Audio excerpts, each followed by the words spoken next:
మిత్రమండలి movie అయితే చూడండి అనమాట. ఇది కామెడీ ఎంటర్టైన్మెంట్ అని చెప్పొచ్చు. ఇది ఫుల్ లెంత్ కామెడీ అనమాట. ఓకే, మనకి ఏడా బోర్ కొట్టదు మూవీ అయితే. మన యాక్టర్స్ వచ్చి ప్రియాశ్రీ గారు, ప్రసాద్ బెహ్రా గారు, అంతేకాకుండా విష్ణు గారు.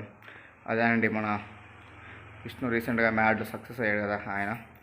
అండ్ అంతేకాకుండా రాగ్మయూర్ గారు అండ్ ఇలా వినోద్ కిషోర్ గారు యాజ్ అ స్పెషల్ క్యారెక్టర్లో ఆమె ఇంపార్టెంట్ క్యారెక్టర్ అంటే ఈ మూవీలో ఒక మంచి కామెడీ చేశారనమాట మన సత్య గారు. అంతేకాకుండా వీటీజీ గణేష్ గారు, వెన్నెల కిషోర్ గారు, చాలామంది యాక్టర్స్ అయితే ఇలా ఉన్నారనమాట. అండ్ అంతేకాకుండా మూవీ అయితే మనకి ఎడ బోర్ కొట్టదు. హిలేరియస్ ఎంటర్టైన్మెంట్ అని చెప్పొచ్చు అనమాట. అండ్ స్పెషల్ క్యారెక్టర్ వచ్చేసరికి మన నిహారిక ఎన్ఎం గారు ఇన్స్టాగ్రామ్ వీడియోస్ ద్వారా బాగా ఫేమస్ అయ్యి మెయిన్ క్యారెక్టర్ హీరో ఇంకా ఈ మూవీ అయితే యాక్ట్ చేయడం జరిగింది అనమాట. తనకి ఫస్ట్ మూవీ అని చెప్పొచ్చు అనమాట ఇది. ఈ మూవీ తీసిన మన ప్రొడ్యూసర్ బన్నీవాస్ గారు.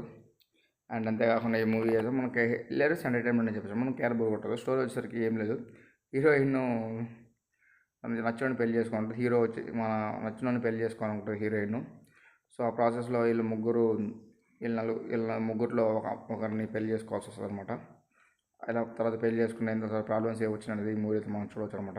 అండ్ మూవీ అయితే మనకి ఎడ బోర్ కొట్టదు. అండ్ హిలేరియస్ ఎంటర్టైన్మెంట్ అని చెప్పచ్చు అనమాట. కొంచెం కామెడీ అయితే బాగానే ఉందన్నమాట. ఎడ బోర్ కొట్టదు. మూవీ అయితే మనకు బాగానే ఉంటుంది. అండ్ అంతేకాకుండా ఈ మూవీలో మనకు మెయిన్ హైలైట్ ఏంటంటే వీటీజీ గణేష్ గారు చేసే పర్ఫార్మెన్స్ నెక్స్ట్ లెవెల్ అని చెప్పచ్చు అనమాట.